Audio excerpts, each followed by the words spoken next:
Hello, folks. Kyle here. Thursday Night Live. I don't know, I haven't been drawing a whole lot of as much of a crowd since I moved to Thursdays, and I don't have the funds. I don't have the ability to do the giveaways every single time I go live like I was. So not really getting the crowds and not really getting a whole lot of interest in being shared out. Of course, if there's only 8 or 10 people watching, you're not gaining a whole lot. You're not really building your community. But anyway, we'll roll with it. I'll just hang out and chit chat. We can do it that way. If somebody wanted to be shared out, I'm not opposed to that. We can roll with it. We'll do whatever we want to do here. I see Ted from Off the Hook Outdoors. Come on in. Dana, FCP Fishing. I got Natural State Fishing. Welcome. Welcome in, guys. It's Thursday night. Tina Ladybug is here. That's awesome. Welcome in. My moderators, as people pop on in, don't be shy. Feel free to share out folks' links. Because you never know. There might be somebody that comes in here that doesn't have other people. I'm going to mention the folks that are down in here. The scroll bar. These are people that are working toward their 1,000. We got Minute on the Mountain, Tom Celtic and Everything Outdoors. We've got City Sticker Chris. I know he was highlighted on Ted's channel Sunday night. Hey, Chris. We've got Judith and Dan Davis. We've got Laura the Explorer. We've got Coastal Fever TV, White Shoulders Farmstead, and Parabellum Fishing. And I just added Steve from Wyoming. Scott, Railroader Outdoors, and more. I see Hoosier Hook Setter, Only Fins. Welcome in. Only Fins. That's an interesting... That's a very interesting channel name. Anywho,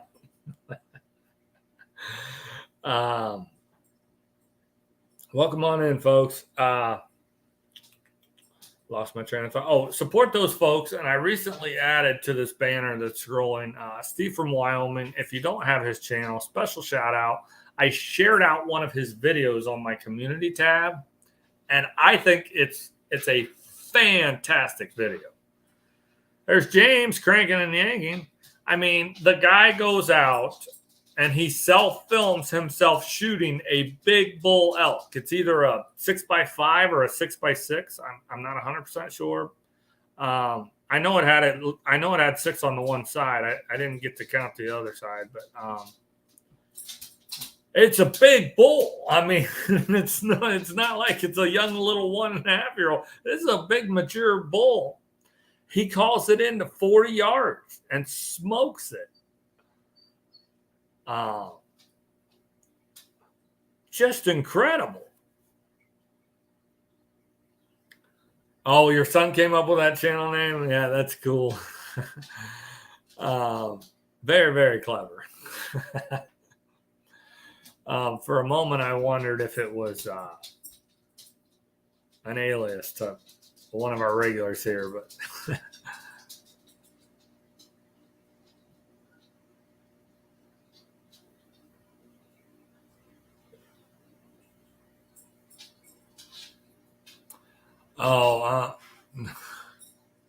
I'm confused by that.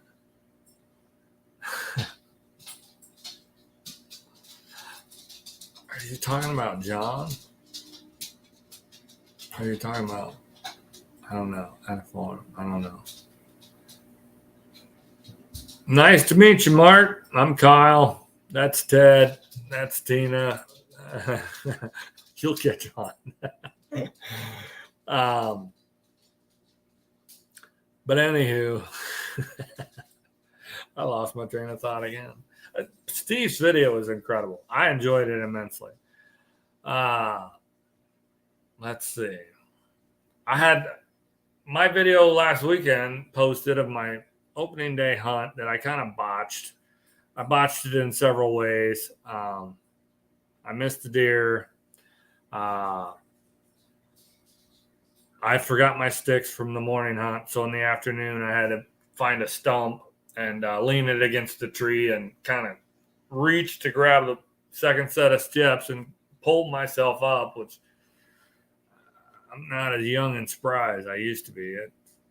Pulling this big belly up into that tree, that was some work. And then of course she came in kind of the wrong way, but I had a good shooting lane and I had her dead to rights, but she saw the boat, so she got a little bit prancy and nervous, and it made me feel like I had to rush a shot, and I just kind of pulled it, and I think I hit right below her, cracked the stick, and I watched her run off. I watched her over there about 65, 70 yards.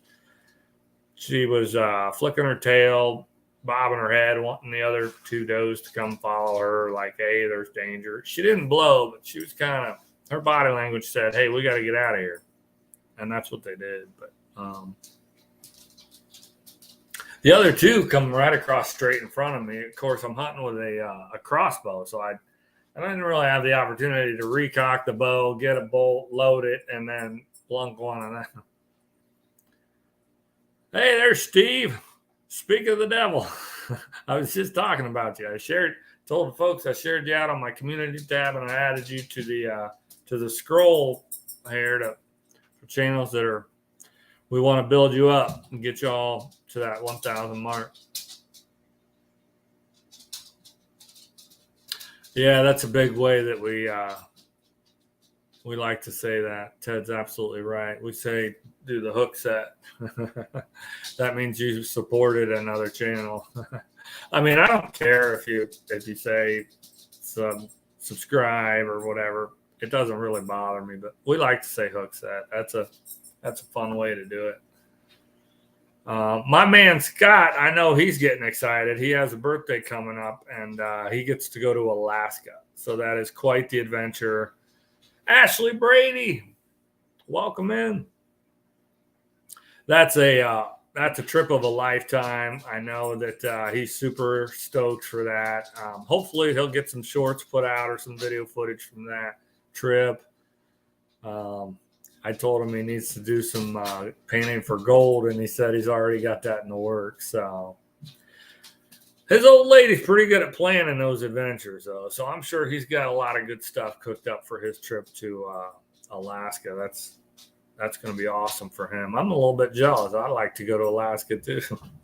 I got a birthday coming up later this month. I got to find somebody to take me to Alaska. I'm getting festive here.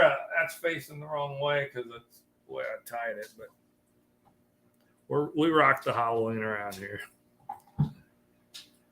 Well, I mean, you could always record some and keep them on your phone and then upload them when you have service. We got Trevin in the house.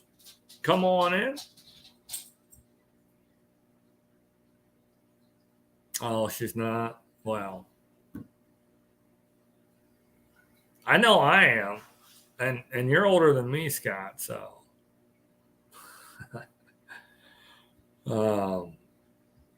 You got me by,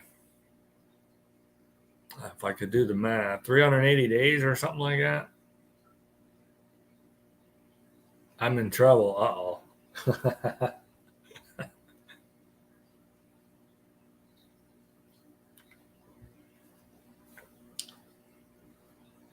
I figured you watched YouTube out in the man cave or something.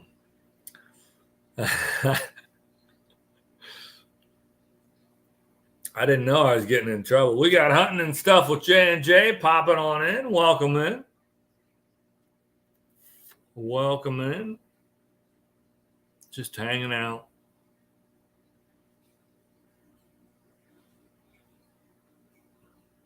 Steve, do you want to come up on panel and talk more about your elk hunt? Man, that was exciting. I'm happy to share the link and have you come on up if you want to talk elk hunting, talk relive that pretty exciting moment. Anybody's welcome, really.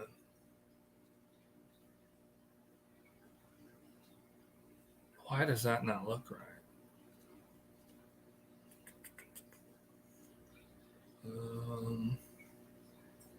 I've done this before. Oh, just it does definitely look different, but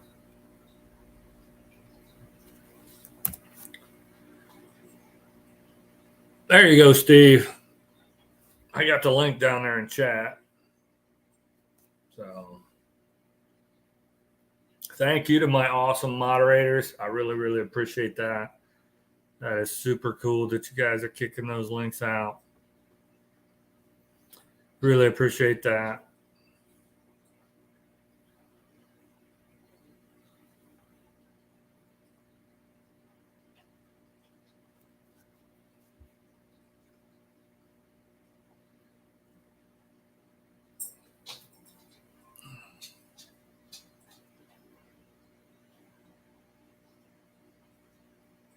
Yeah, I see that, but I'm pretty sure I got the link in the chat. There he is. There he is. All right. Hey, Kyle. What's happening? How's it going, Steve, the elk slayer? Yeah, everybody gets lucky once in a while, right? I mean, the way that you talk during the hunt, kind of before, in the moment, and even afterwards, you did not expect to just walk up on that mountainside and kind of slip over the edge, over that rim into that bowl and have that joker come right into your lap.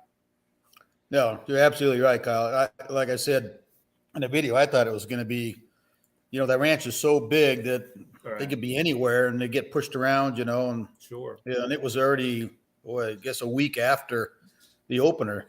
So they've been pounded around, in the general area there. So yeah, I thought it was going to be a couple days for sure that I would see something. I was planning on it and,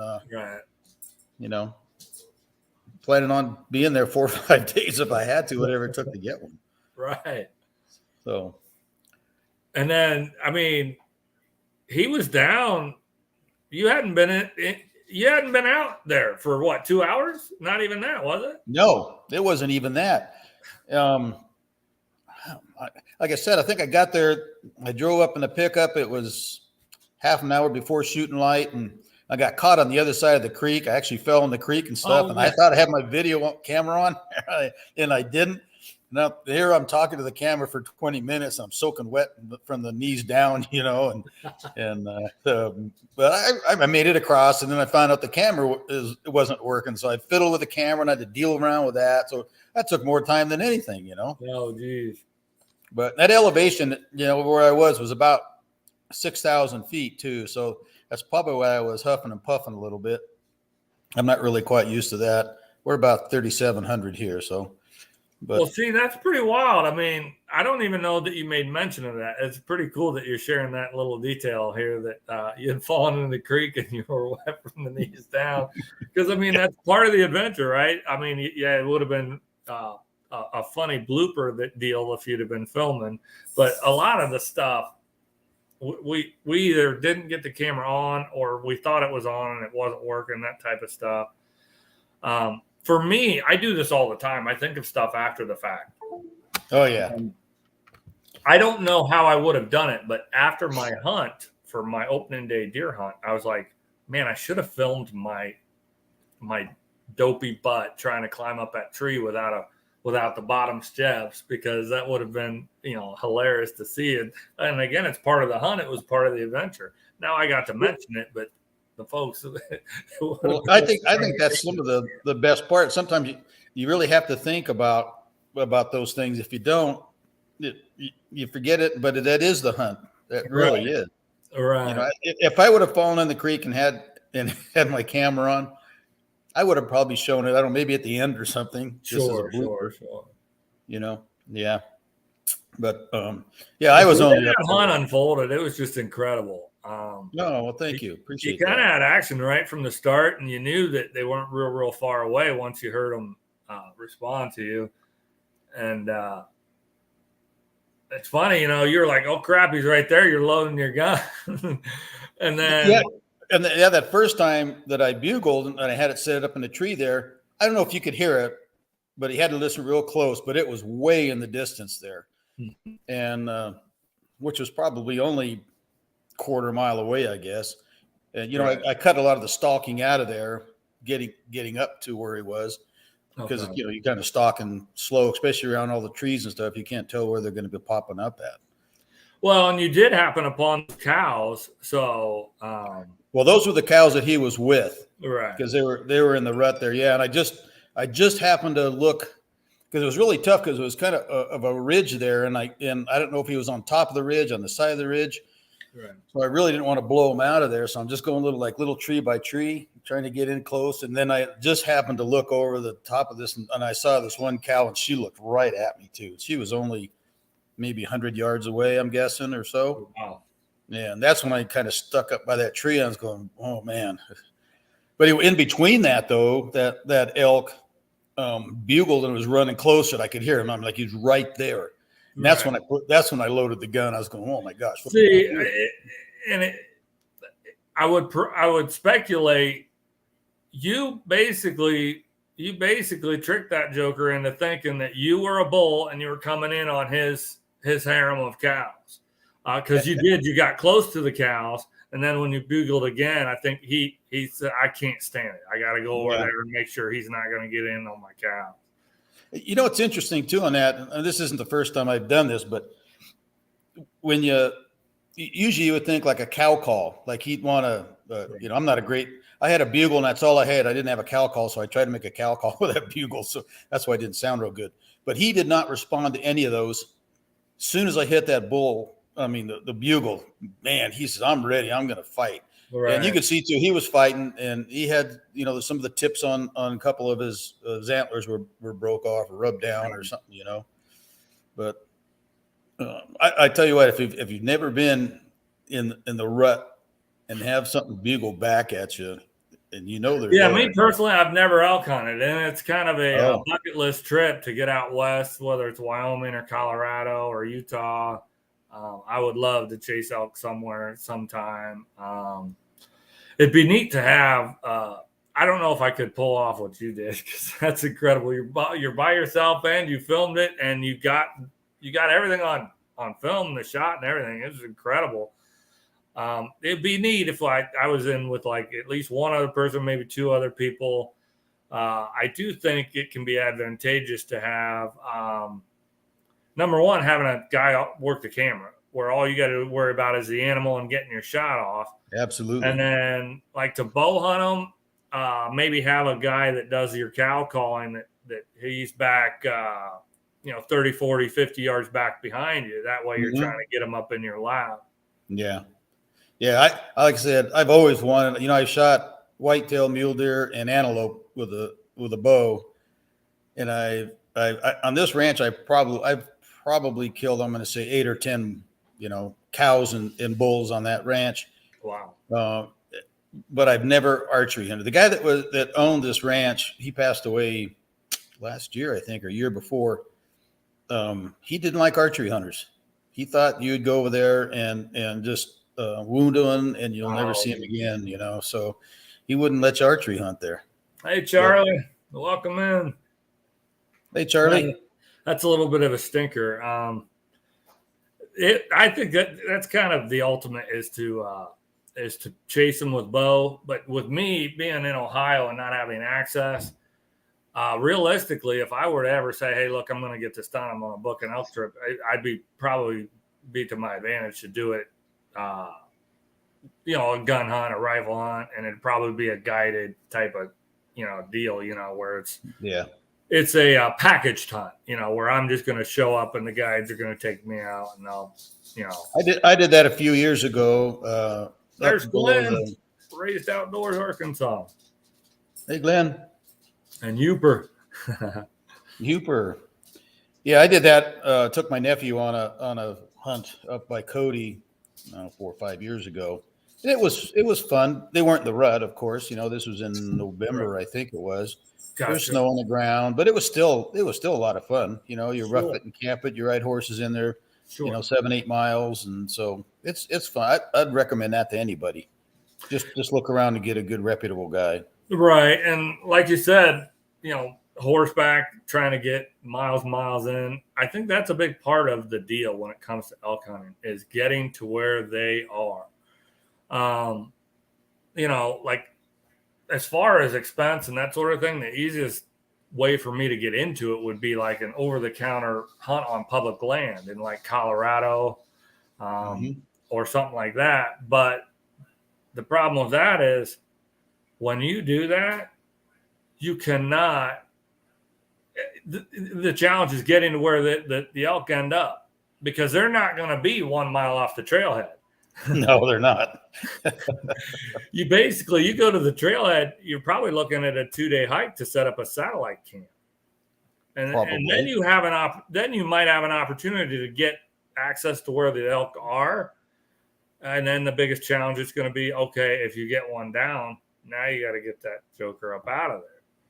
And that's a big thing too. I don't know that if I packed in 5 miles, I don't have any problem packing in and doing that. But even with those guys that helped me, and we only had to, drag those things down the hill. This is probably one of the biggest body elk that I've ever shot, and they shot the same things too. I tell you, I swear those no, just this. Those back straps those back straps were 3 inches thick at least, and almost 2 foot long. But anyway, it's a lot of work. I mean, it took me 3.5 hours to do that gutless method, trying to get, because he was on his back. We tried to roll him on his stomach, especially for pictures. But every time we tried to roll him, he'd just keep rolling down the hill, and we never could get him where he would. Oh, geez. Yeah. So he was on his back most of the time, and I just took him apart that way. Wow. But yeah, it was a ball. But anybody that has an elk hunt, I'd definitely advise you to, if it's in your bucket list. It's on my dream bucket list trips for sure. I definitely want to chase elk. I've watched hundreds of different hunting videos with elk. Yours is, I got to tell you, for a self-filmed hunt on the fly, I thought you did an awesome job. Your commentary as you were getting in there, and really the way it all shook out, it was just fantastic. Oh, good. Yeah. I think I have 1,200 views, so that's pretty good for only being out for a couple days. So yeah. And I don't know, you may have a particular way that you like to do your titles and your thumbnails and that sort of thing. But I felt like I wasn't sure if you included like big bull or big mature bull. I would have wanted those words if I had if I harvested a magnificent bull like that. And I know you talk like it's not a trophy, but it's very obviously a mature bull. There's no doubt about it. No doubt about that. You self-filmed it. I almost feel like you're underselling it a little bit. You could really, jazz that up a little bit. I have to say, I am the worst at the thumbnail thing and entitling something. I have a hard. Well, the neat thing about YouTube is that you do have the ability to edit that stuff. So if you did decide you maybe wanted to tweak it or do something with it, you can go in and edit it after the fact. But yeah, you know what my worst fear would be on something like that is some guy say, "What do you think that's not a trophy bull? That's not a huge bull." Oh, you cannot. You got a thicker skin than that, Steve. Come on. I watched Earl outrun you in a foot race. I mean, you can't worry about the naysayers and the haters. I catch flack on some of my videos and stuff, and I just roll with it. Like I had a guy on a video recently. He complained about all the things that I didn't add to the video. I should have given tips about the lure, the speed that I was trolling, the colors that I prefer. He had a list of about 5 or 6 things, and so at first I read that comment and I was like, "Geez, I thought I put a pretty good video together, and it's got over 600 views and all positive comments from everyone else." So I kind of put a little spin on it. I was like, you know what? I'm just going to roll with it. So I replied to him and I said, "Hey, I'm sorry the video doesn't have what you had hoped for, but a lot of other people entered positive comments, and they seem to have enjoyed it. Yeah. Maybe I think next there's always time, maybe next time I'll include some of those details. So yeah, I guess you got to take it as a positive thing for the future, I guess. yeah, I absolutely wouldn't worry about anyone saying that that's not a big bull or a trophy or anything like that. I would run with it because Yeah, maybe I'll do that. there's millions of people that don't have a bull like that. So,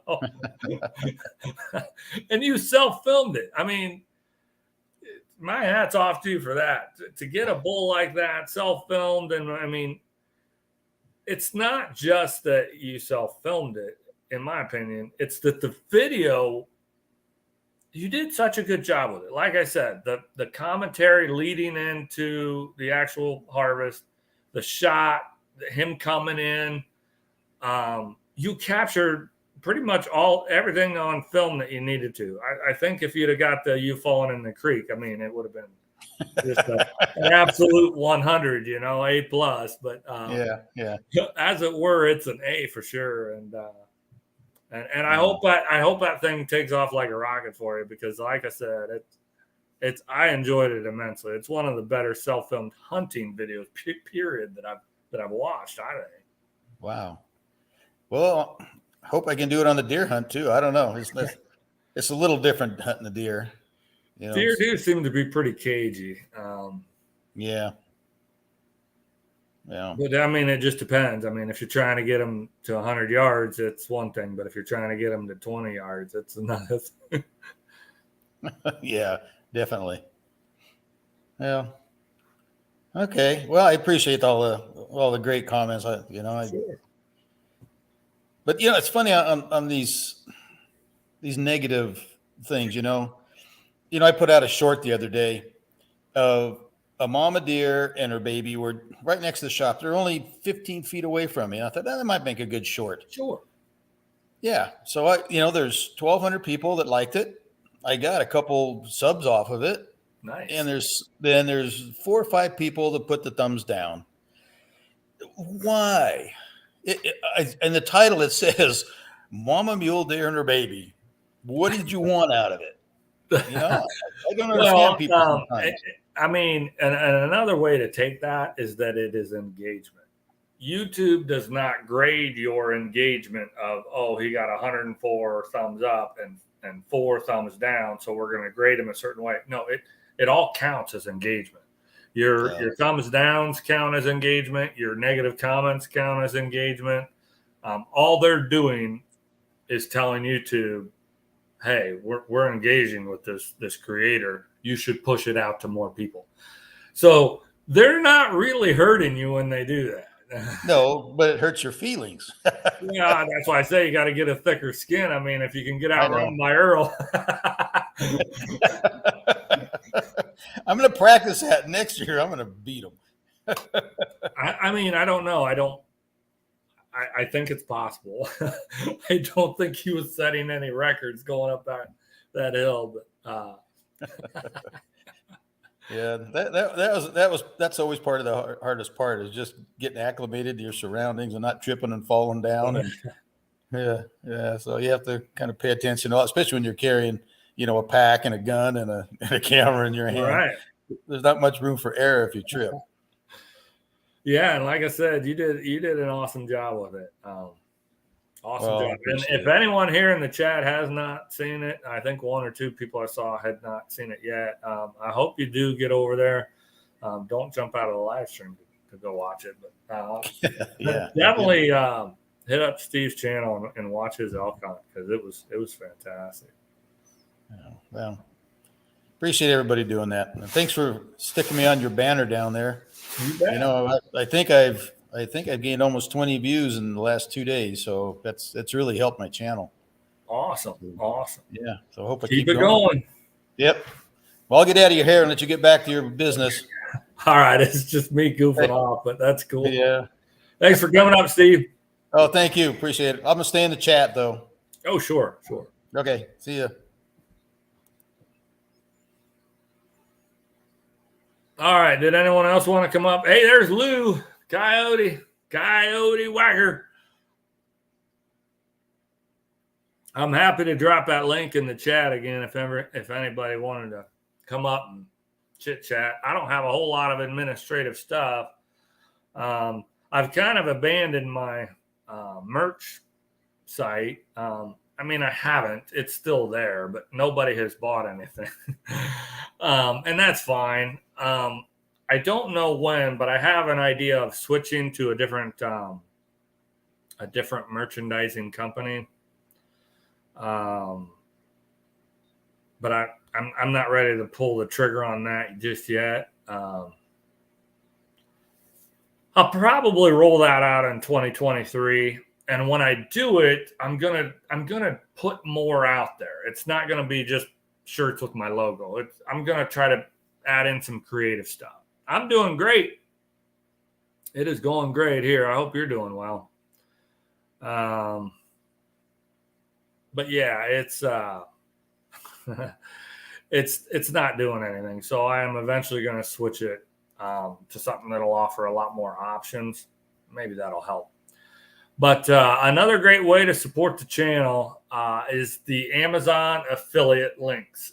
If you think you want to make a purchase on Amazon and you want to support a knucklehead like me, you can go to one of my videos. It has to be one of my videos. I don't put links in my shorts, or I usually don't add links to my live stream unless I'm, featuring somebody that did a sticky chat or a super chat or something like that. Or somebody was highlighted. For example, this live stream after the fact, I might put Steve's channel link down in the description below. But my live streams, I don't usually have a lot of links, and my shorts don't have any links. But my full length videos, that's where I put my links. So check it out. You can hit any one of those links. It could be a fishing rod or fishing reel or a camera. Maybe you don't want to buy my camera. That's fine. But just click that link. It'll take you to Amazon. You can then go to the search bar and search for whatever you want to buy. If you had it in your mind that you wanted to buy some new arrows or some new broadheads, or maybe you want to buy a new fishing pole, or maybe you want to buy trailer hooks. I don't know who would want to do that, but yeah, they'll throw a few cents my way when you do that. It doesn't cost anything more to you, the consumer. The price is the exact same. I've done it plenty of times. Support my fellow community YouTubers that I'm part of their community. They're part of mine, and I'll go in and I'll use his links when I want to personally, pick something out from Amazon. It's just a way to help the channel. It helps me to give back. One thing I do want to clarify: I sometimes see orders. And then there's no couple cents thrown my way. And I think what happens there is people have something already in their cart, and they go to my link, and then they just go to their cart and they complete the purchase. And that they won't give me a couple cents for that. It has to be a brand new item that you select on the website after you go through my link, and it has to be added to your cart. So, hey, there's Unpaved Explorer. How's it going, John? Welcome in. Welcome on in. I haven't seen you for a while. I hope you're doing well. I assume you've been out camping and stuff, exploring your world.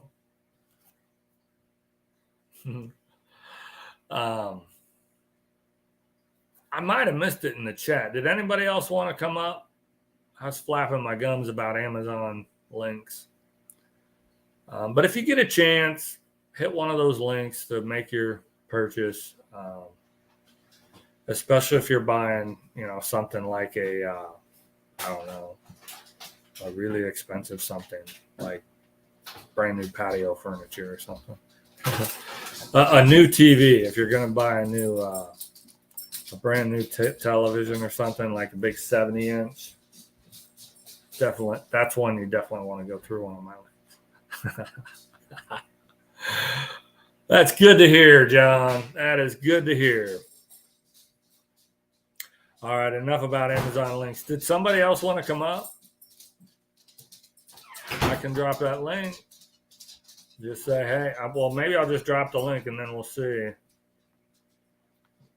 Let's see who jumps on it. It's kind of a free for all tonight. No, Emmy, you cannot have Pirate's Booty.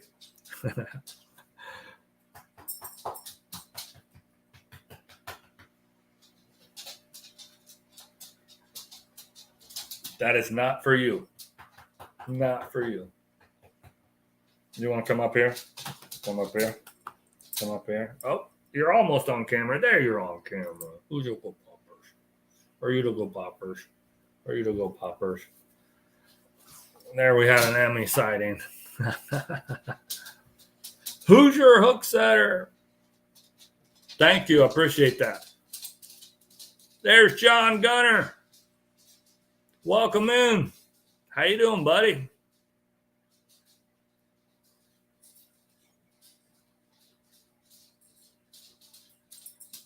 Anybody wants to come up and talk hunting or trapping or fishing, fall fishing? Man, fall fishing, I struggle. It's supposed to be one of the greatest times of the year to catch a trophy, and that's proof because that fish was caught in December. But I just don't. I struggle to get on the fish in the fall. I don't know why, but I am hoping to do a Lake Erie trip, not next week, but probably the following week.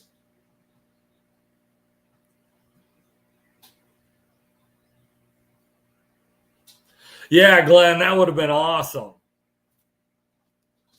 That would have been awesome. You're just zipping along on the quad and you'd about run over a buck. Wow. Deer fishing in the fall.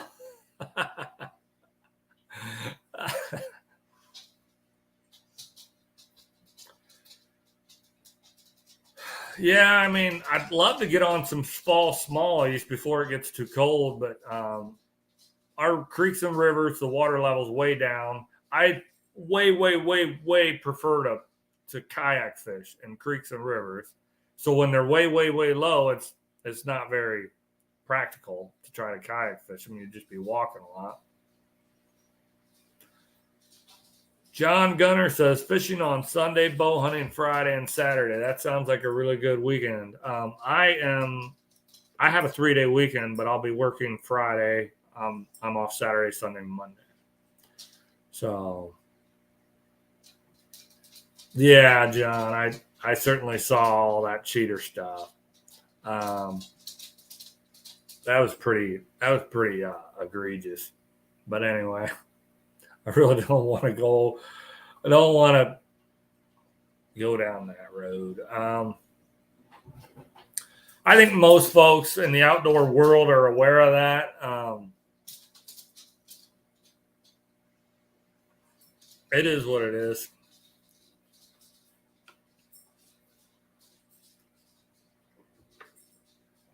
But yeah, I can't really get my kayak on the creeks and rivers because the waters are so low. And that's kind of where I like to do most of my kayak fishing, bass fishing, and in the fall it's tough. And another problem with that, we're going to get whacked with a serious cold front this weekend. It's coming in tomorrow. I think tomorrow during the day, sometime between tonight and tomorrow during the day, we're going to get a wicked cold front to where I think Saturday is like a high of 53 or 54. That's going to be the high.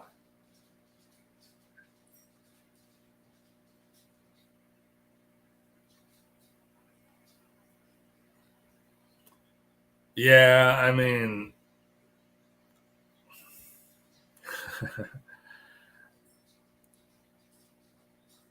there's 100 ways that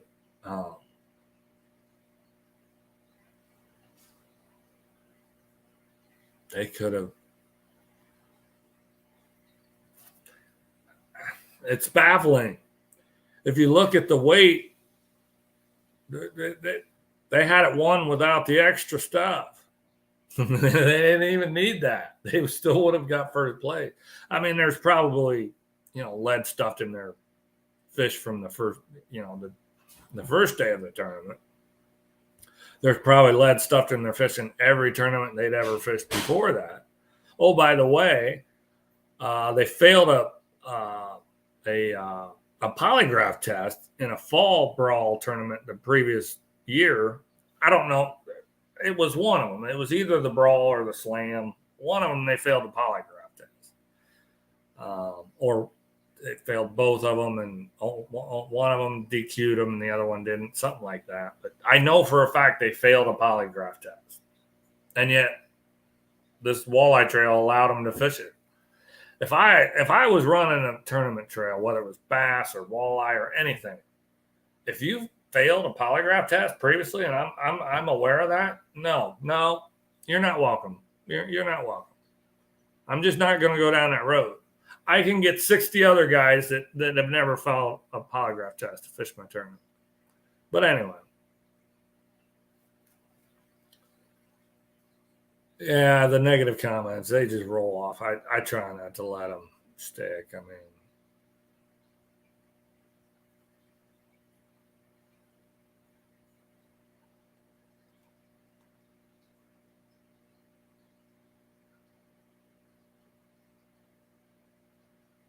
that's right, Glenn.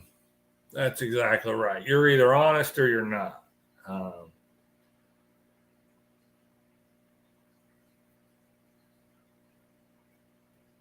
I agree, Ted.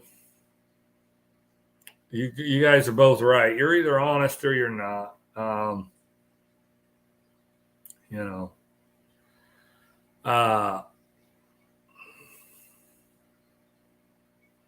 It's the way it goes.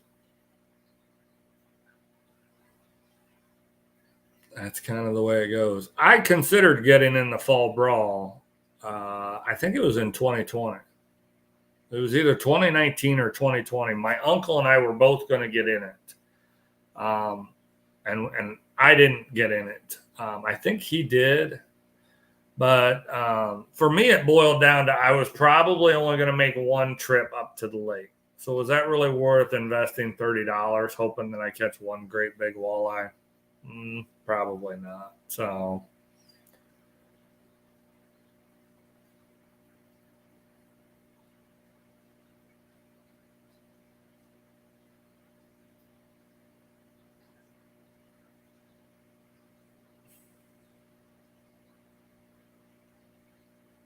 yeah, how about that?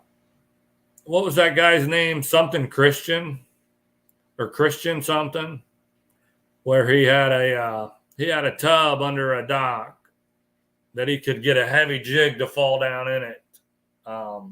Like it had been, he had cut flaps so that a jig would fall down in it, and if the bass ate it, he could get them up out through them flaps. But otherwise, the fish wouldn't swim out of the tub. And they called him out and said, you cheated. And he says, how did I cheat? You don't have that in the rules anywhere. So, needless to say, he didn't win, but I don't think they ever prosecuted him or anything. And I'll say this. I've seen every comment under the sun on Facebook about the punishment those guys should get. I'll tell you what they're going to get. They're going to get a fine from the ODNR for having filleted fish on their boat out on the water. There's enough evidence, proof and evidence of that. They're going to get a fine from the ODNR for that. That's it. That's it. Now, of course, they got DQ'd from that event, and I'm assuming they got disqualified for the Angler of the Year award and money. And I assume they're banned from that tournament trail. I was a little bit put off. I watched the video where the tournament director did his official statement, and I think it was a long video. It was either 24 minutes or 41 minutes or something. It was really long. He never once said they were DQ'd from the event. They were DQ'd from the Angler of the Year awards, and they were banned for a year, banned for so many years, banned for life. He never said that. Me personally, if I was running in a tournament, I would have said that right out of the gate. I would have distanced myself from those individuals as much as I could, but he didn't. So I don't know.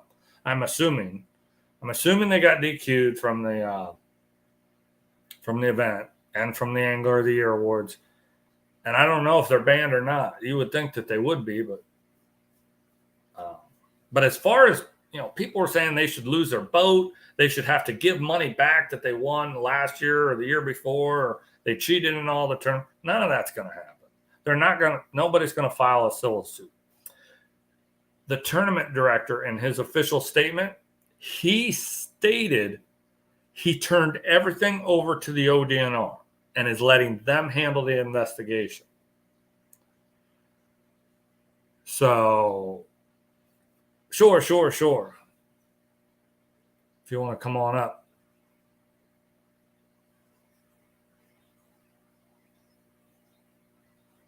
So, that tells me that they won't be pursuing any type of a civil action. So, the tournament as an entity could pursue those guys for fraud in a civil manner, but they're not going to, because his official statement, he said he turned everything over to the ODNR. All right, folks, please welcome up special guest, City Sticker Chris. What's happening? There he is. How you doing? I'm good. How are you, Chris? I'm good. Just been hunting a lot. Hunting a lot. You've knocked one down yet? No. Not yet? No. I'm sure you've passed a couple. Let me turn that off. Hold on. I don't know if you guys were getting that echo. Okay. No, I don't hear an echo. Okay, I'm good. It was on my You end. didn't have the YouTube side. There's Yeah, Real Florida Living. Welcome in. I see Rick from Big Tiny's Outdoors. Come on in. No, I've actually only had 2 opportunities so far. I've just been hunting around the house, just trying to knock down a doe. But I'm excited. After work tomorrow, I'm going to hit the mountain. And I'm going to hunt that. I get out of work at 2, so I head out there and hunt that till dark and leave my sticks out in the public and go right back to that same exact spot Saturday morning. And I'm going to take some helium sticks with me also. And that way, when I crawl out of that stand mid-morning, I'm just going to switch spots and go to another stand. I have about 3 stands out there on that mountain. Cool. So I'm just going to spend the whole day, just going to pack some food and go. Cool. Yeah, I'm going to try to sneak out Saturday morning for a morning hunt. And the wind is going to be perfect for my stand where I got trail cam pick of what is my target buck for the year. He's got 2 drops. He's not a scoring machine, but just the character of that rack. That's the one I really am hoping for. But the wind's going to be perfect for that stand. So right. I don't want to whack a doe in there because, does are your draw, right? When the rut kicks in.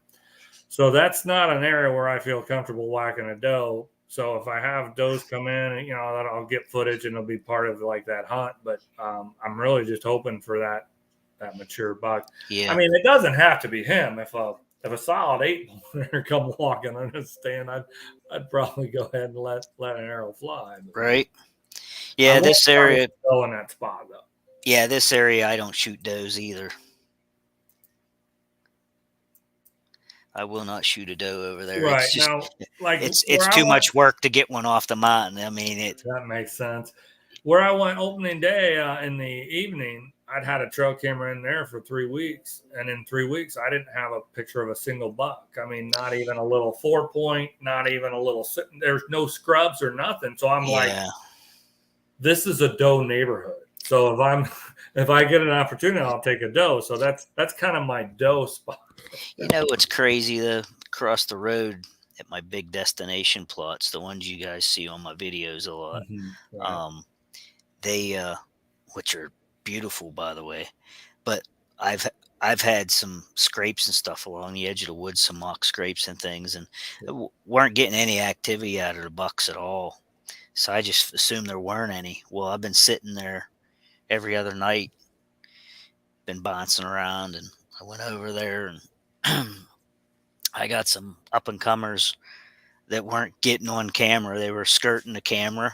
Oh, So wow. so that's something to remember too, guys. I mean, you Okay. know, you've got these cameras and you're thinking, "Man, I don't have anything in the area." Well, they just aren't coming past your camera, and cameras only tell about 20 to 30% of the story, Yeah, you I'm know? kind of starting to learn that. I mean, I've run the traditional trail cameras for, I don't know, probably 4 or 5 years now, but because I use them on public land, and once the season opens, the volume of traffic increases, and I always get nervous that it's going to get stolen. So what I've always done in the Yeah. past is yanked my cameras as soon as the season started. Mm, Last year was the first year that I kind of was like, you know what, I'm going to let it ride at least for 2, 3, 4 weeks, keep them out there. right. And then this year I've added cell cams to the arsenal, and I think it was a huge mistake Mm. because it's so addicting. Oh yeah. Yeah. Regular trail cameras are addicting. You know how you get excited to see Oh your yeah. SD card when you Oh swap yeah. cards? I get a notification on my phone. I'm like, oh my God. Gotta Oh, answer it. it's a big fat raccoon. Damn it. Yeah. See, where I'm at, the cell service is horrible, so I didn't get into all that cell stuff yet. Right. And that's one advantage I have being close to Columbus is that the areas that I'm hunting, the service is awesome. Mm. And and a big part of the deal with that is when I hunt public land here in Central Ohio, it's some of the most heavily pressured public land there is, Yeah. just because there's so many people in this area and there's a lack of public land. So Well, it gets here's a shameless plug. Shameless plug for one of my partners that I work with, that Spy High mounting system. I mean, of course, it's some money, something else to spend money on. But I'll tell you what, you get those cameras up in a tree, and people, they just walk under them. They don't even notice them. You know, you can get them up there 16 feet or whatever, you know, and no carrying a ladder or stick or anything in to hang them. That's pretty slick. Yeah. I do use sticks to hang my cameras. I usually put them about 10, 12 feet in the air. What I've found, if I try to put them higher than that, it gets really, really tricky to get the range out of it. You know, if the okay. PIR has a range of 80 to 100 feet, if I put it 18 feet and get a downward trajectory, it's, you know what I mean? At some point in time, you're going to lose the range on the PIR trigger Gotcha. mechanism. But I guess if you had like a hillside where you can have that camera 16, 18 feet up, but it's kind of side hilling, you know, type of deal. Yeah, these have extendable poles, and they have one of the adapters that goes into the tree. It's like almost like a deck screw with an adapter on it, and that snaps on the end of the pole, and you can take it up and screw it right into the tree manually, or they have a chuck that you can put in a cordless drill and stick it up there and run it in just like a deck screw. And then your adapter and your camera mount onto that, and you take the pole up with the camera and just snap it right in. It's really convenient. It really is. And Cool. they have two different adapters that go on the tree, either the screw-in type, which I can use on private property, but when I hunt a lot, that like I'm talking about going out to this mountain, that's all state land. So I can't screw into the trees. So they have also this thing that they call the clamp. And it's a series of there's like some small all thread attached to it, but same idea. You could twist it over, hang it, put it over a tree limb, and just pinch it, basically. Gotcha. Yeah, it's nice. But I had to giggle because you said about forgetting your sticks and having to reach up and grab yours, because when I go out to the mountain, that's how I hung my stands. I hung them and I put sticks up high, and the last two I take away. Right. So I bring them back with me when I go, and Right. man, I hope I never forget my sticks. Well, I just do one. I just take the bottom one, and it's. I mean, I'm 6 foot tall, so I usually hang the bottom stick is going to start about 3 feet off the ground. So that next set of sticks is about 8, 9 feet.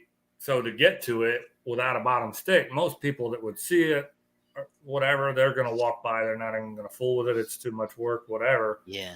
I mean, knock on wood, I haven't had a stand stolen from public land, and I've been doing that for probably 10 or 11 years now. Yeah. So it seems to work for them not getting stolen or messed with. But I hunted 2 different spots opening day, and in the morning, I hung that cell camera, the first one that I bought, Mm-hmm. and I was all excited for that. And then I just, I grabbed my pack and my bow, and I headed for the boat. I didn't even realize I'd forgot it. Mm-hmm. It was in the afternoon's hunt.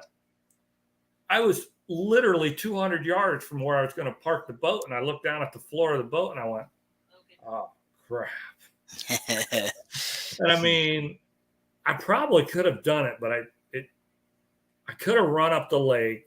It had been about a 15-minute run up and 15-minute run back to go get the bottom. But then I'm disturbing that area, to go in, grab the sticks, get out. I mean, I just and I knew when I hung that stand that second set of sticks wasn't real high. Sometimes they're closer to 10 feet, but I remember when I hung those stands that they weren't that terribly out of reach. So, like I said, I went and found a stump, and I put it against the tree. So that gave me a bit of like a foot and a half to kind of get up and reach the bottom steps. Right. Wow. Pulled myself up there. Something else I invested in was a pair of those Hawk Helium steps. They're like, I don't know, 24 inches long or something. They just strap around a tree. I like them a lot. They're handy. I mean, that's basically what I'm using. It's a T-bar steps that has a strap that goes around the tree. Okay. And, when I hang I do a hang on, and then I use steps, and nothing screws into the tree at all. Just straps on. And hangs there. Yeah, that's the same with me. I can't use screw-in steps or anything here. That's same. I even bought. Did you ever hear of the company called Third Hand? I think they're out of Georgia or somewhere down south, but they hit a lot of these outdoor shows and things. And Harrisburg's the big one here in PA. And they come to the show, and they sell a lot of real easy, simplified type things, but like common sense things. And one of them is just the strap that goes around the tree, and it has a bunch of hooks on it, So like I can take, since I can't screw into the tree, I take a couple of those straps, and up around me, I hang my quiver on them, my pack on them, my fanny pack, right? My binoculars, a rangefinder, whatever I need to hang. Right. I put that strap around there, and welcome in, Otter Cat. And it's cheap. The strap's like $12 or something. Right. I've got some of those that I bought for my hammock. I never even thought about using them for hunting like that. That's a really good tip. Yeah, that would be a good idea for you. If you're, like I said, everything I go to is state land, right, or conservancy or something, along the river. Because I like to hunt a lot of the hillsides of the river. You see that? John Gunner forgot about a camera. No. From December of 2021 to July of this summer, it had 786 pictures. Wow. That's pretty cool. That is wild. I've never forgotten about a camera. I will say, because 99% of my hunting is on public land as well, I am very frugal with it. I'm not going to invest $100, $200 in a camera and hang it on a tree, and somebody could walk off with it. Yeah. Because if somebody knows what it is and that it is that valuable, they'll shimmy up the tree. They'll go get their sticks. They'll do whatever. They'll get it. If it's something that is valuable, they're not going to just walk by it if they notice it. And Yeah, leave. Ted and I talked about that on Sunday night on his live there. I mentioned that, like, I don't waste, well, it's an investment, but I don't waste my money on the trail cameras per se. I just went to Walmart and got those Tascos, and I'll tell you Sure. what, they do a decent job for me, really. But Hmm. like, if you lose one of them, you're at what, $10 for an SD card and $28 for a camera. Right. That's not the end of the world, It's right? not the end of the world, yeah, but you hate to see them go. Well, and I'll tell you, these cell cameras, I never would have gotten in that game except that Amazon had one. It's a very base level multi cell cam, and its regular price is $62, but they had it marked down for 52. And Wow, that's good. that's when I kind of went, wait a minute, I can Yeah, get a cell cam, and it's going to send pictures to my phone, and right. the camera itself is only $52. Yeah. Well, how much does the app cost or The whatever? the plan is Yeah, the $10. plan. $10. It's $10 for 1,000 pictures in a month. Okay, so it could be up to $10 a month Yeah. for Well, 1,000. that's what it is. It's 10. Yeah. It's $10 for up to 1,000 pictures. So if that camera only takes 4 pictures, or if it takes 999, then, Right. you pay $10. Gotcha. So one thing about that, the Moultrie brand, the company they use for their plan, if you will, the neck to get to unlimited, it's a kind of a big jump. It's $17. Oh yeah, it is kind I of. was like, I wanted unlimited, but I was like, to go from $10 in a month to 17. Not Right. that that's going to put me in the poorhouse, but I was just like, I'm just not going to make that kind of a jump. Again, Yeah. this is something that ultimately, if someone really, really wanted to, could just walk out of the woods with it. Mhm. Now, is that like a cancel anytime thing or? It's monthly. They have it Okay. set up where you can do the pay by month or the annual. Yeah. And obviously, your monthly cost is going to be a little bit less if you do the annual, but the savings isn't substantial. It might be like $1, but then you're paying for the whole year. You're stuck. I don't really want to run a camera out there in March and April and Right. That's why I asked, because I know the new Tacticam reveals, they're pretty economical for cell cam. They're just over $100. And you can just run them like 3 months. You could do it monthly, by the month. You could just run it October through December and then not do anything the rest of the year if you'd like. And that's exactly what I do. I basically do probably October and November this year. Next year, now I'll probably put them out like July. So I might go July, August, September, October, November. I don't know. But okay. It's nice that you can just do month to month and figure out exactly how you want to do it. Right. Yeah. Huh. Sounds good. Well, hey, I'll let you have somebody else up. Thanks for having me. All right, Chris, thanks for coming up. You have a good night. Yeah, you too. Thanks for putting me up on the banner, trying to get to that 1,000. You bet, bud. All right, man. I'll see you. All right, later.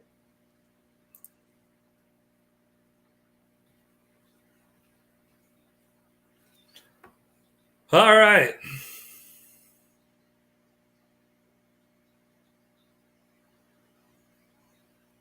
Well, Rick, yeah, that's an interesting point. I will probably pull mine. I shouldn't say probably. I will definitely pull mine out before gun season. Before deer gun season. I'm not going to have. No, they're not going to be out there for that.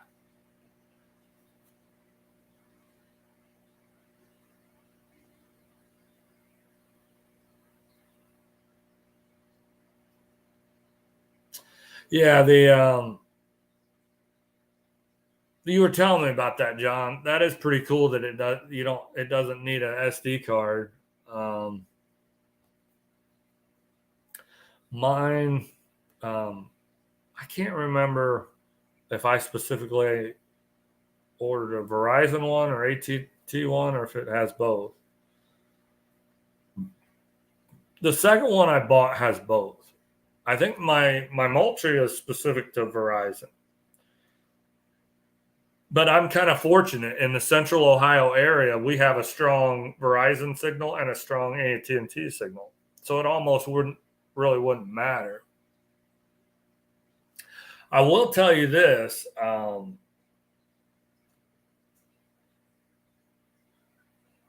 I'm eventually going to do a video where I compare the two cell cams that I got. I've got the Moultrie XO. That was the really cheap one that was on sale on Amazon for $52. And then I decided I had to have a second one. So I ended up buying a Wild Game Innovations Encounter. And that was like $78.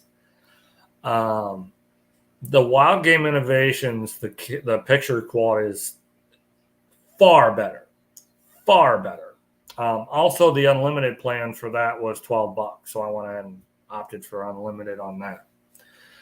But I tell you what, one of the things that really stood out to me is that both of these cameras were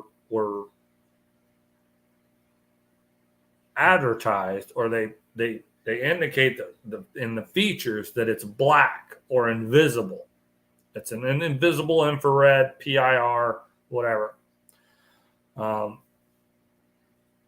Thanks for stopping in, Chris. You have a good night.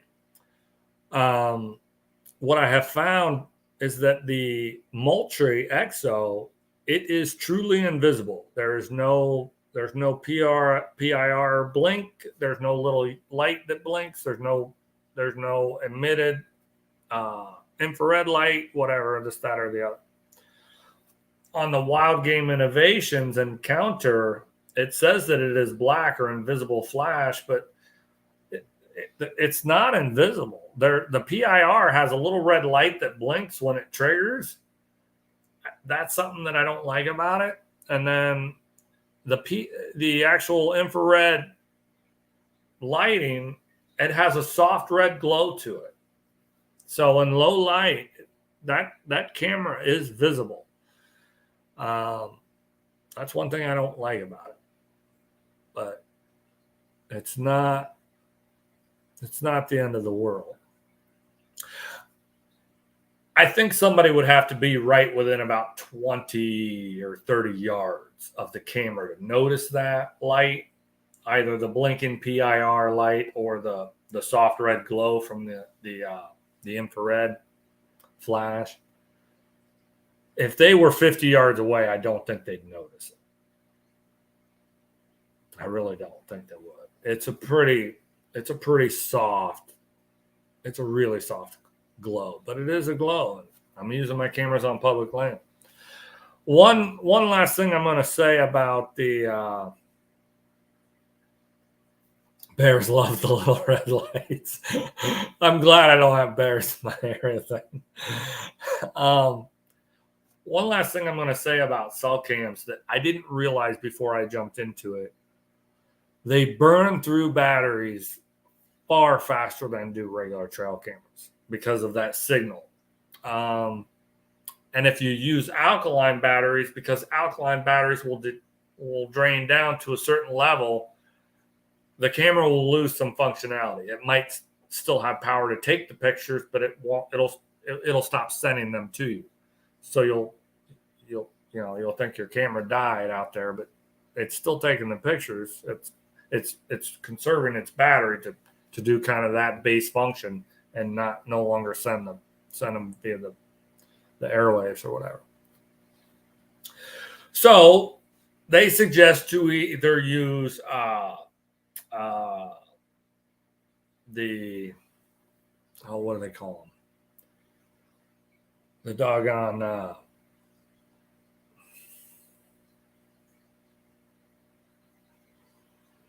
what's the word I'm looking for?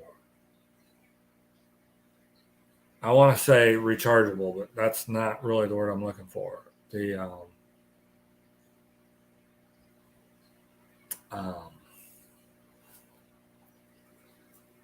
Anyway, they're ridiculously expensive.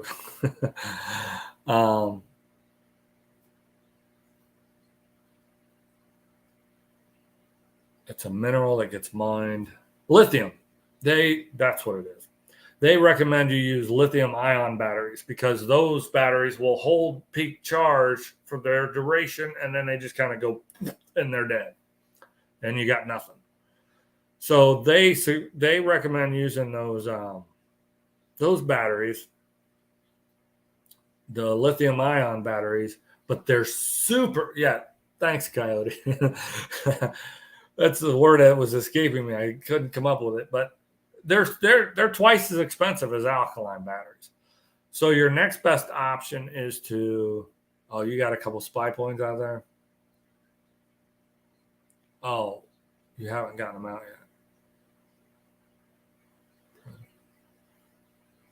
yet. Oh, very cool, Rick. Very cool. The other option is to use an external power source. And so I actually picked up a solar panel from Tractor Supply Company, and I'm using that to run the Wild Game Innovations camera. And I mean, so far so good. We'll see how long it lasts. But yeah, it's a battery pack and a solar panel, so you charge it with a USB at home. And once it has a full charge, the solar panel is supposed to kind of help it maintain. So we'll see. I mean, worth the money if it lasts 2, 3, 4 months. We'll see. Ooh, a skunk problem. That does not sound like fun. I would not want to have to deal with a skunk. Coyote's got 3 spy points and he loves them. I heard a lot of the complaints about the spy point and their firmware updates, and a lot of people having problems with that. And I know some people say that they don't have any problems with them, but I was like, that shied me away from that. That definitely shied me away from that. I didn't want to have to get into having to pull the camera and update the firmware and put it back out. No, I just want to set it and forget it.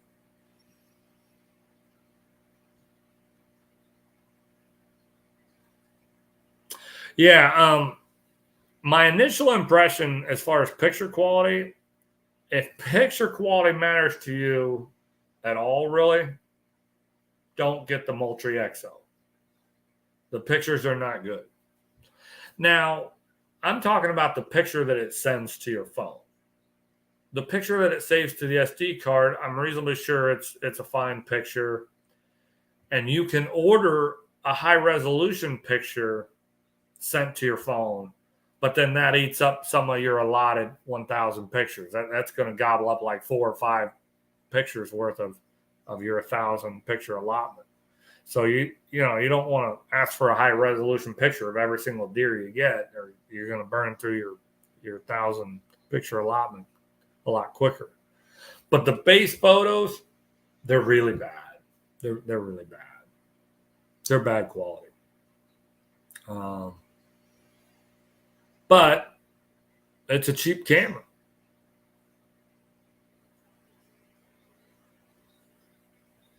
That's cool, John.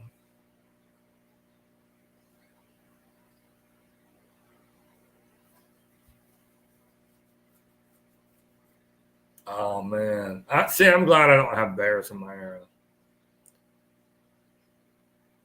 Yeah, so John, the Moultrie XO, that's what it sends me for pictures. They're really, really bad, and I'm kind of okay with that. I don't have to have a pristine image, especially one that I'm sticking out on public land. But I've been really pleased with the Wild Game Innovations Encounter. The picture quality, it's really, really good. It's sharp. I mean, it is sharp, and that's the picture that it sends to me, to my phone. And I have unlimited pictures for $12. I mean, I feel really good about that too. So that's the one I stuck the solar panel on it, and it's sending me good pictures, and the power should be fine. It's in a fairly well concealed area, so I feel really good about it. So we'll see. We'll see. Hey, Natural State Fishing, I appreciate you coming in and hanging out. I really appreciate it. If anybody else wants to come up, chat, getting ready for trapping season, or if your hunting season has started, or your fall fishing is something you want to share your passion, anyone's welcome to come up. I guess I could pop out link down in there one more time. Oh.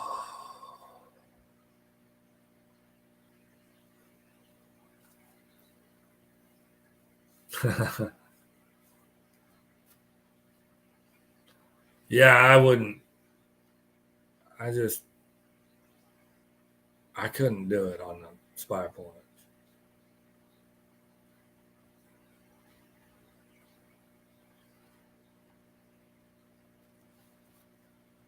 I couldn't do it. 15th of November. Okay.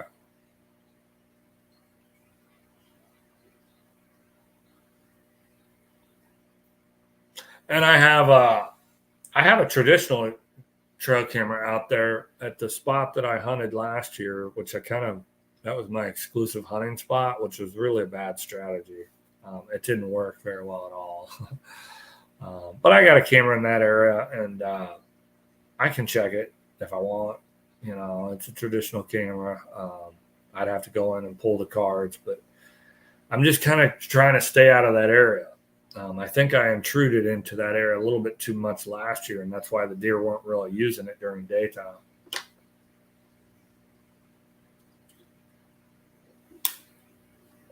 Oh, yeah, your rifle season? That's cool. That's cool.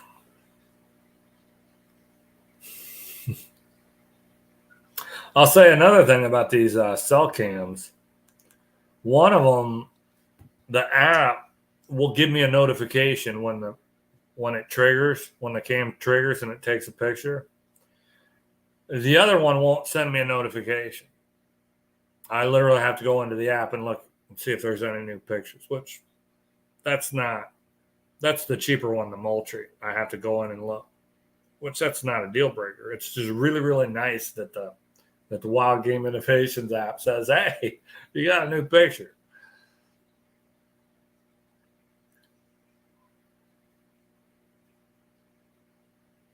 Oh, $99 for the camera and the unlimited for a full year. Yeah, that's a heck of a deal, John.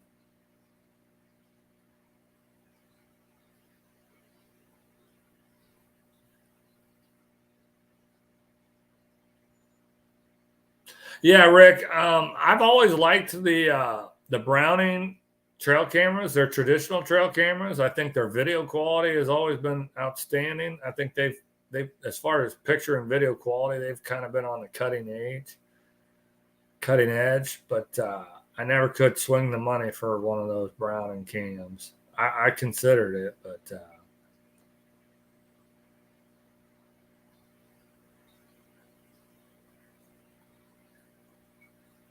Oh, very cool.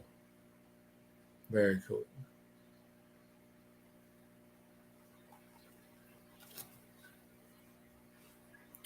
A Polaroid duct tape to a tree. I don't know. Can you get your PIR the trigger sensor, the motion sensor to work on a Polaroid?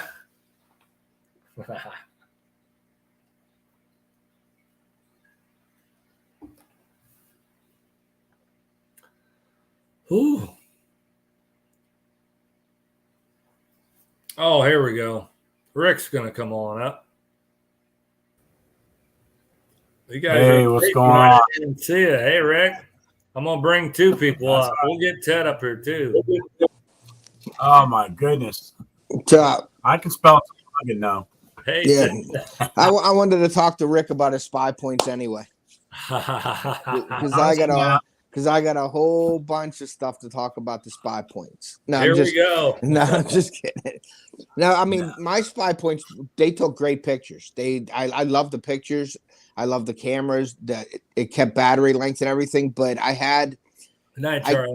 kept seeing these white streaks through the pictures, and I sent it back, and they sent it back to me, and it was the same camera. I took pictures again. I wasted my time, Called them back. They're like, yeah, that's just the way it is. They couldn't give me any. They said they were going to contact me again with another representative.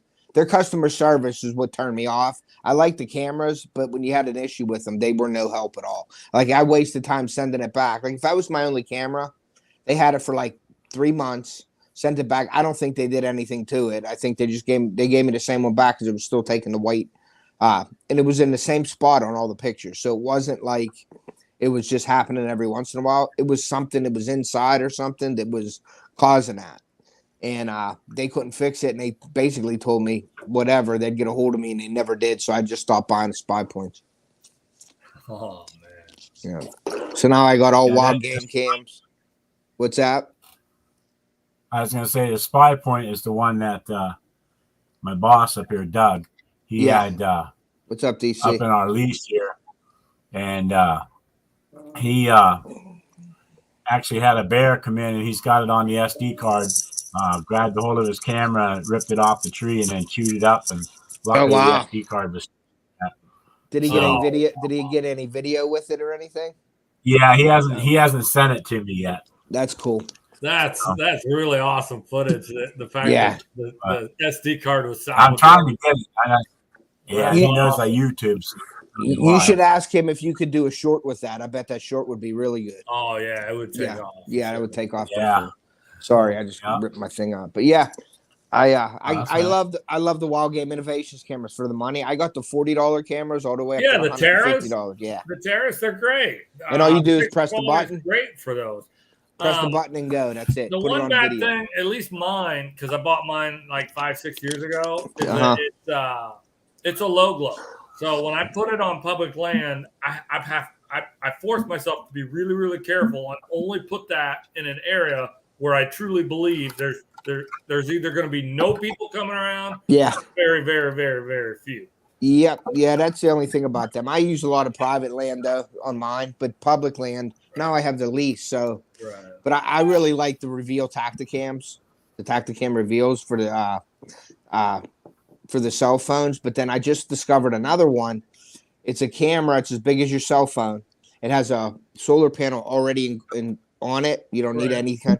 You do put 4 batteries in it just in case for power, but you don't need any kind of phone plan or nothing. All you need is a Wi-Fi connection, and you can get the pictures from it. So you don't need a plan. I'm gonna try that out. That's $156. Well, so Wi-Fi, I'm gonna try that. It has to be close to your source. So fairly close, yeah. Like if you have Wi-Fi for your house, and you're gonna hunt 50 yards behind your house, if your Wi-Fi has that kind of a range, or you have a booster to your Wi-Fi, then that'll work. Yeah. Yeah, you got to connect to it like with a hotspot. But that just saves you from going up and changing cards all the time, because you don't want to contaminate your area. So that's what I want it for. When I'm hunting in big bucks in Ohio, I'm trying not to go in and change cards every week or every 2 weeks. That's what turned me on to using the cell cams, and I recognize that for a lot of people, that's not going to work, because if it's a remote area and the signal isn't strong enough, it's just not going to do you any good. See, I hunt in Ohio. I could see 40. I could see 40 and 70 where I'm hunting. I'm on a hillside. Does your cell phone work? Yeah, my cell phone's fine. You've got a great signal on your cell phone when you're in Ohio hunting? Yeah, so it's a good thing. It'll work just fine. Now, when we go down over to this other part and go down in 2 miles, nah, it ain't going to work down there. Well, your main spot, if your cell phone works fine right there, then you could put one of those, you mentioned the... I like the Tacticam. The Tacticam XPs or the X. Yeah. That would work. If your cell phone works there, then that would work. Absolutely. If you want. Yeah, definitely. And I have the thing it's weird is I have so many I don't have cell phone. I have so many cameras, deer cameras. There's times where I don't even put them all out in the season. I got like 10 Wild Game Innovation cameras. I got like 8 Moultrie cameras. And it's like I don't even use sometimes throughout the year. I'll just say I used that one last year. I'm going to use this one this year. Sure. Because I got the lease, I got 3 cameras up. Public land, I probably got 10 cameras in Ohio. And then PA, I have down at my camp, I have 2 or 3 out. And then where I hunt around the house, I have 1 out. So I got 5 or 6 cameras that are sitting in a box all year, basically waiting for something else to break. Like I don't need to buy any more cameras. Right. Like it's just Rick, how many why buy cameras them? you got out? How many cameras? Yeah. I actually only put 6 out. 6. I have, I have the other 2. All these new cell cameras that I picked up this year. I haven't fired them up yet. Haven't got them set up yet. I just got them. I actually went and one of our other pro staffers at Rubline Sense got into Wise Eyes, and he showed all kind of different shots and different cameras, and then pick which one's Wise Eye, and the clearest one absolutely was Wise Eye, hand down. Now, I don't know what they were, but he didn't put. We don't try to bash companies anyway. Yeah. But these Wise Eyes are something else, and I just went and bought myself a hand camera, and I have to apologize all the time when I'm doing video because my hand will shake or I'm trying to zoom and stuff like that. And I went to and I was talking in Ted's live with Chris, and I actually went to a gun show down in, how do you say it? Chicora, not Chicora. It's Chico or something like that. Shikora. Shikora. Yeah. It's CH, but it's Shikora, like an SH. Yeah, this is just CHICO though. It's a down by you. It's a fire department or something. It has a big show. Oh wow, that's cool. Yeah, I've seen that. The Cuddy back new cameras that come out are nice. I had some old Cuddy back cameras, but I just stopped using them because they were the ones you had to carry the big D batteries around with them. They were enormous and they were as big as a shoebox. But yeah, the new Cuddy backs are supposed to be really nice. Wow. Yeah. But yeah, I just got these, haven't got them set up yet. I've been so busy. Well, Ted, my Rubline Sense and stuff, and trying to do YouTube videos, and I just even had time for myself.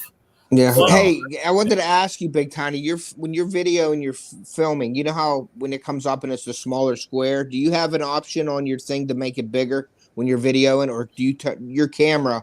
What are you shooting at? Because I was looking at some of your videos and you have the smaller square on instead of the full screen. Are you doing that on purpose with the smaller square? You should make it a full screen. Some of them, some of them now, that I've learned. Okay. But also, you have to, if you're using your cell phone, you have to turn it sideways to do shorts. To do shorts and stuff like that, you keep it up and down. Yeah, well, you don't have to do that. No, you don't have to do that no more for YouTube. They do it automatically for you. You can do it horizontal and make a short with a horizontal picture. Now. Oh, really? Yeah. Okay. Yeah, you don't need. Now, you can do that now. And you turn it to video and stuff like that. And Freezerbound was saying, dude, he said, your cell phone is really good. He said, because that's some of my original stuff that I put on was all from my cell phone. Yeah. But then I was trying to get my cell phone to zoom out, and my personal cell phone won't zoom out as far as I do. But Ted and I were talking today, I actually am getting ready to premiere a 3-day event of me going out and archery hunting out here and stuff. And I now have this a Sony HD this way. The handy cam. Yeah, the handy cam. Those are great. And I actually was zooming in on the elk up in Benazet. And I was 1,000 yards away, and it looked like I was right on top of them. Yeah, that's what that handy cam's good for. It's really good. If it has a good optical zoom, that's really good. I had one that was super cheap that I bought in 2020. I used it for 2020, and then I used it for last year. And late last fall, I think it was my last fishing trip, I had it in the boat with me on the tripod, and the tripod went in the water. I was able to reach and grab it and salvage it and get it out of there. But it got enough water in it that it was damaged. I mean, I got it out and tried to dry it, tried the rice in a bowl thing, everything, but it would power up. But the functionality, it had a touch screen for all the menus and stuff. And Yeah. Shot. Mhm. Yeah. And I mean, I don't care. I think I got 2 seasons out of it. I think I paid $110 for it. Yeah. You got your money's worth out of it. You know. Mhm. Yeah, I got 60x zoom on this. The only So- thing with those handy cams and any kind of video like that is you got to mess with all the colors when you're editing, because you can definitely mess colors up, and it could be blues and greens and reds in there, and you got to mess with the editing to get all the colors right to make it look decent, because if you put it out there, it'll either be too bright, it'll be one color. So you got to really mess with those when you're using those handy cams, Rick. You're gonna have to mess with the editing and mess with colors in your for your videos. So just watch that. And Ted, that's a good point. You know, I gotta give you a shout out for mentioning that. It's a very useful and constructive criticism in one of my videos that had a blue hue to it because it was real early in the morning, and I never really did play with the camera to get that corrected, because honestly I hadn't had a lot of opportunities to shoot film in low light with the active camera since then. Yeah. So why am I going to take a bunch of time to correct something that it's going to be very little use? I mean, but what I did was I was like, I think I can correct this in editing, in post, which I've always been afraid to do. But I taught myself. I looked at some tutorials, this, that, and the other. And now when I edit my videos, if I see a blue hue, or if I see with my new camera, it's so complex. Some of my video scenes, they're overexposed or they're underexposed. Well, I've now learned in my editing software how to go into the color adjuster, adjust it. And most of it's all your white balance. It doesn't always take a lot. It just fine tune it a little bit, and it really does help. Clean up the picture. Rick, you know all my videos are shot on my cell phone, right? I thought you said at one time most of your stuff was And see, that's the bad thing about mine. I cannot zoom, and I haven't educated myself or picked your brain about how to use my cell phone and do lives and stuff like that. Yeah, it's I like it. I got the Canon also, but the Canon's just big, like that big. So, and I don't like having the camera arm in my way and stuff. I'm actually going to be doing a video on a new mounting system that I got for my crossbow scope for my phone. It's awesome. It's all metal. It's a clamp. It's got an adjuster on it. You put your cell phone on it. When you're holding your crossbow, you mount it right here on the right side. I had it mounted to my left, and I didn't like it because it was right in my face. So I mounted it over here, and you can look through the scope. You can play with your stuff right here as you're like shooting. I can zoom in, do everything right from here. That's pretty slick. I didn't realize that was through your phone. Kyle, I'll send you the links to everything with the camera, but I just found it with JJ Drones' help. We went through it for like 3 weeks. We're looking at different things. I'm like, nah, that ain't gonna work. That ain't gonna work.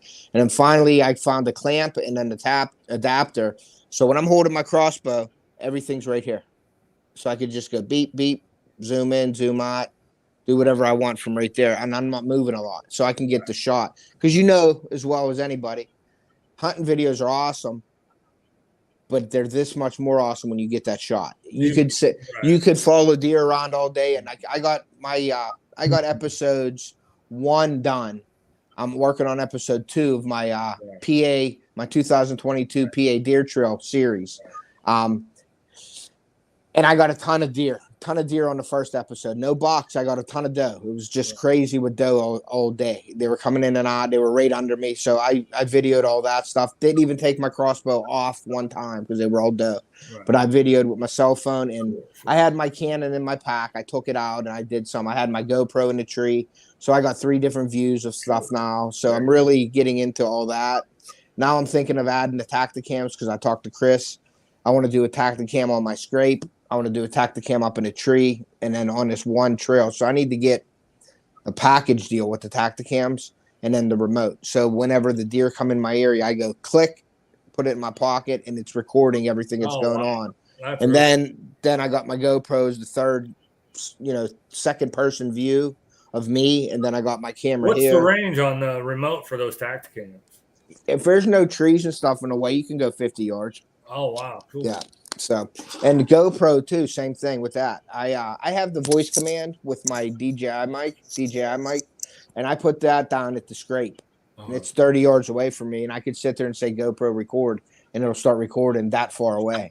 So that's kind of nice to have that stuff. But I'm learning all them little tricks, like I don't want to carry a tote full of stuff in the woods. With me, Right. okay. And you know how that is. I mean, you can Right. go in there with all your stuff. You almost need to go in a day before to set it up to do your hunt. I try to keep everything compact with everything with my camera arms and everything and clamps. And I think I got a system that I like right now, and that's what I'm going to work with Well, that. Ted, you mentioned you don't like to fool with arms, and I really don't. But it's a That's necessary evil for do have to have it. Up is right now. You're right, 100%. What I did, and I've always done this. The last 2 years, I packed it in, and I put it on the tree for each hunt. And I got a little bit frustrated with that. Like my afternoon hunt this year, it didn't want to snug up, number one. And number two, I put it on one of those maple trunks. I'm in a cluster of maples. Real nice and smooth. Well, it wouldn't snug up. The base of the arm wouldn't snug up to the trunk, number one. And number two, that particular trunk for the maple, this little cluster maple trunks I'm in, it was kind of on the small side, and it was breezy. So the damn thing's swaying, Yeah. I'm trying to get footage of this doe, and I'm watching your trees do moving. this, and I'm like, Jesus. Yeah. And it was crooked. Like, I don't know if you watched that video. The picture is literally leaning like half sideways, and I was like, yeah. There's not new. That's the one thing about that. That to be the deal. Yeah. So what I did to correct it, I went and bought 2 arms, and then I installed them. Yeah. I went to both of my 2 new stand sites. They are installed. They are strapped down. They're good to go. Yeah. Tight. So now all I got to do is bring my camera. Yeah, that's a good thing. Like that's definitely a necessary evil. You got to figure out what works best for you, what you like, what you want to do. Because believe me, I want to have a big old production in the woods. I do, but that's not reality. You know that you can't do all that unless you have a cameraman with you. So I'm trying to do the best I can with the small. I try to keep everything small and compact. Right. GoPros, cell phones, Tacticams, and my Canon, and that's all I use. So I don't have the Tacticams yet, but I'm working on that with Chris to see about getting some Tacticams, and I'd like to get a package deal. I might just go with the Solo Extremes because they're like $129 right now.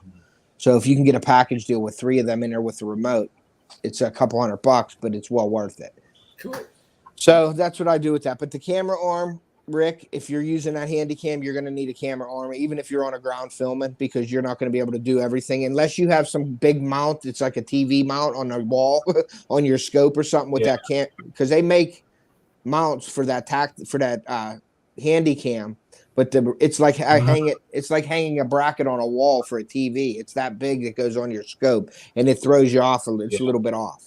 So I would recommend you get a camera arm that you could strap on if you're sitting on the ground. If you're not up in a tree, strap it to the tree beside you. Put it on your right side so you can bring it under your in between your arm, like under your arm. Yeah. So when you're shooting, that camera arm could be under you, and your camera could be out in front of you when you're shooting. So you got to think of all that stuff before you set up, or go and set up before the season and see if that's what you want, because that's the last thing you want is to be up in a tree hunting and you have deer around you and you're not set up right. That's frustrating. Yeah. Well, I was tinkering around while I was waiting for deer with my handy cam here.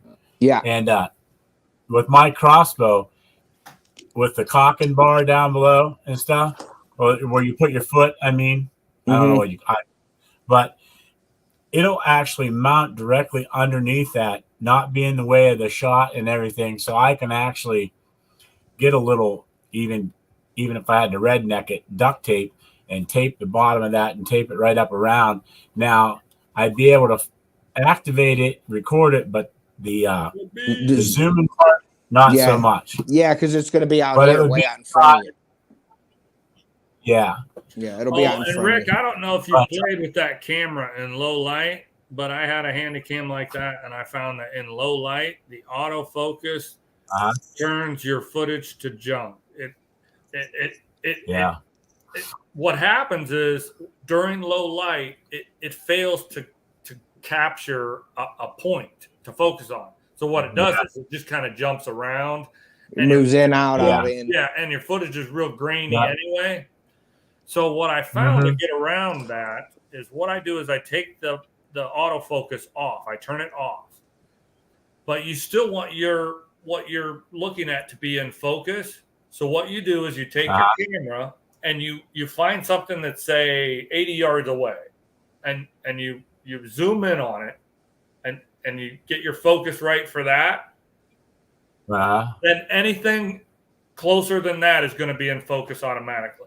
And you got to make sure that your deer or whatever you're videoing is in the center of your screen, because those cameras are made to focus on what's in the center, not off to the right, not off to the left. If it's centered in that screen, it's going to focus on that. So if you have a tree and your deer behind a tree and you got that tree in the center of your camera, it's going to focus on that tree, and that deer is going to look like it's floating in the air. So you got to move to get the deer. So you actually got to move that screen to center up your object in the center of your screen for it to get the 100% of focus on that object. Just a little tip. That's just from experience, because I've been frustrated for years with stuff like that. Right. Yeah. Well, guys, it's a learning thing. Did you see the beast? They said bucks are cool, but muskie are cooler. I do like that comment. Muskie are cooler in July. Yeah, in July. June. But there's a lot more meat on buck than a deer. This time of year, it is tough for me to get pumped up for muskie. I usually do try to get at least one fall muskie trip in. Yeah. I'm looking at the 17th or the 18th. I've got both those days off. So I've actually got next Monday off. And so I might even slip out then, because I don't know if you guys buy into the October lull. I kind of sort of do. With hunting, with the deer. Yeah. So hey, PA Trapping, what's up, buddy? PA Trapping and Outdoors. So definitely be looking for. I'm gonna sneak 2-3 fishing videos in here in the next 3 to 4 weeks, but then it's gonna be, once we get into Halloween, it's gonna be full scale. Yeah, I wanted to be done with the fishing and all my fishing content. I wanted to have out by my birthday, the end of September. So I accomplished that. So now everything from here on out's hunting. I'm done fishing. Rods are away, boats winterized, everything's good. My passion is hunting, actually. So I do in August when I don't hunt. I don't fish in September even. I stop in the middle of August, and it's away, and I start all my hunting stuff and start getting ready for hunting. So I don't do any fall fishing. All right, well, fellas, I think I'm gonna call it a night. Got a buck last night. Ted phone died. Just a little bit later than I wanted to, but that's all. That's all good. You got the video, PA Trapping. And that sucks that your phone died right before, but if you got blood in your video, that's as long as you put a warning in your video. I did that last year. I just put, viewer discretion or graphic content, and YouTube was fine with it. I didn't have no issue. I followed my blood trail, got the deer and everything. I didn't gut the deer on camera or nothing, but I followed the blood trail. You could see the hole in the deer, and YouTube was fine with it. Cool. Yeah, that's the same with my bear that I got up in New York. Yeah. I put graphic content. You out of here, Kyle? I'm gonna shut her down. All right, man. I appreciate you coming up. Definitely appreciate your insights. But yeah, I'm gonna call it a night. Get off here and shut her down. But cool. I really appreciate you guys coming up. And, yeah, man. Everyone else in chat, I appreciate you hanging out with me tonight. Thanks, guys. Great night. I will see you guys. Keep an eye out on my hunting stuff's coming out real soon. So take care, guys. Have a good night. All right. Good night. Good night. Mine too. Thanks, guys.